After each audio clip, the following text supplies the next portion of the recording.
কেউ যদি তন্ত্র সাধনা শুরু করে তবে তার কোন কোন বিষয়গুলোকে এড়িয়ে যাওয়া উচিত? দেখো, তন্ত্র সাধনা করতে গেলে কয়েকটা জিনিস ভীষণভাবে এড়িয়ে যাওয়া উচিত। যেমন?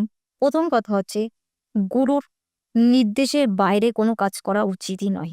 অনেক সময় আমরা গুরুকে না জানিয়ে বা গুরুর কথা না শুনে, কারণ আমাদের এটা যেহেতু গুপ্তবিদ্যা, গুরুর নির্দেশাবলী ভীষণভাবে ইম্পর্টেন্ট, সেটাকে সবসময় মাথায় রাখতে হবে, ওটাকে এড়িয়ে যাওয়া যাবে না।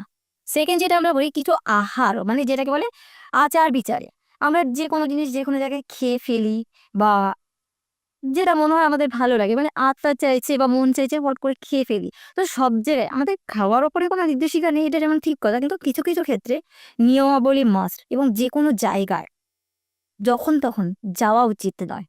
প্লাস আমরা কোথায় সাধনা করব, কিভাবে করব, কোন ক্ষেত্র বা কোন সাধনা স্থল আমাদের জন্য উপযুক্ত, বা আমাদের জন্য বা সেই সাধনার জন্য, সাধনা তো প্রত্যেক সব সাধনা তো এক টাইপসেরই হয় না বা একই নিয়মাবলীতে চলে না।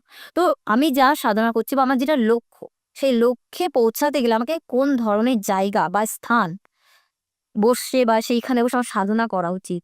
তো সেই জায়গাতেই সাধনা করা উচিত, যে কোনো জায়গার সাধনা বা জপ করা উচিত নয়। জবে সঠিক নিয়ম মানা উচিত। আমি কি সাধনা করছি এটা গোপনে, আমি যখন সাধনা করছি আমাকে যেন কেউ না জানে, আমাকে যেন না দেখে, মানে আমি কি করছি সেটা সবাইকে জানানো যাবে না। এই জিনিসগুলোকে সবসময় মাথায় রেখে চলতে হবে এবং অ্যাভয়েড করতে হবে যেন কেউ জানতে না পারে। এই নিয়মাবলীগুলো যদি কিছু কিছু জিনিস মেনটেন করতে পারে, তো একজন সাধকের জন্য খুবই উপকারী হবে বা ভালো হবে। আপনি বললেন গুরুর কথা, যে গুরুর নিয়মগুলো মেনে চলা উচিত।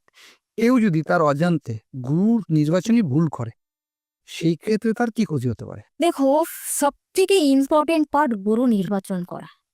কি হয় না, আমরা এখনকার বর্তমান সমাজে গুরুর ঝাঁ চকচকে পরিবেশ, গুরুর প্রচুর ভালোবাসা বা প্রচুর লোক সমাগম বা তার সাজগোজ, তার কথার উপর বেস করে আমরা কোনো যে জাজমেন্টই করি না, তার মধ্যে কতটা জ্ঞান আছে, তার মধ্যে কতটা আধ্যাত্মিক পাওয়ার আছে বা শক্তি আছে, অলৌকিক কিছু শক্তি আছে কিনা, তিনি কোনো শুভ শক্তির সাথে কানেক্টেড না, নিজের স্বার্থের জন্য বা নিজের লোভের জন্য কোনো খারাপ কাজ করছেন কিনা বা তার শক্তির অপব্যবহার করছে কিনা, বা তার দরুন সমাজের কোনো ভালো হচ্ছে না ক্ষতি হচ্ছে, সেটাকে জাজমেন্ট না করা করে কি করি আমরা, বাইরের মানে ঝা চকচকে পরিবেশ বা তাকে কত মানুষ পছন্দ করছে বা তার অলৌকিক শক্তি কতটা আছে, তার দরুন আমি কি উপকার পাবো এটা ভেবে, বা অনেক সময় আমার কিছু উন্নতির জন্য বা আমার পারিবারিক শান্তির জন্য বা আমার অর্থনৈতিক উন্নতির জন্য বা আমার যে কোনো স্বার্থের জন্য আমরা কি করছি, হুট করে কোনো সিদ্ধান্ত বা মানে মানে তার বিষয়ে যা জ্ঞান না নিয়ে বা তার সম্পর্কে জাজমেন্ট না করে আমরা সিদ্ধান্ত নিয়ে ফেলেছি ইনি আমার গুরু। এবার দেখা গেল সে যদি সঠিক না হন, তার মধ্যে যদি লোভ থাকে বা তার মধ্যে যদি কোনো আকাঙ্ক্ষা থাকে, সে তখন কি করবে, আপনার উপর কিছু প্রেশার তৈরি করবে বা নিয়মাবলী দিতে শুরু করে দেবে। তাতে আপনার অর্থনৈতিক, মানসিক এবং পারিবারিক সমস্যা আসতে পারে। তো গুরু নির্বাচন ভীষণ ইম্পর্টেন্ট, কারণ সঠিক গুরু নির্বাচন না হলে শিষ্যের দীক্ষা, শিক্ষা এবং তার মানসিক অবস্থা টোটালি অবনতি হয়ে যেতে পারে। সম্পূর্ণ পডকাস্টটি দেখতে অবশ্যই ভিজিট করুন রিপন টক্স ইউটিউব চ্যানেলে।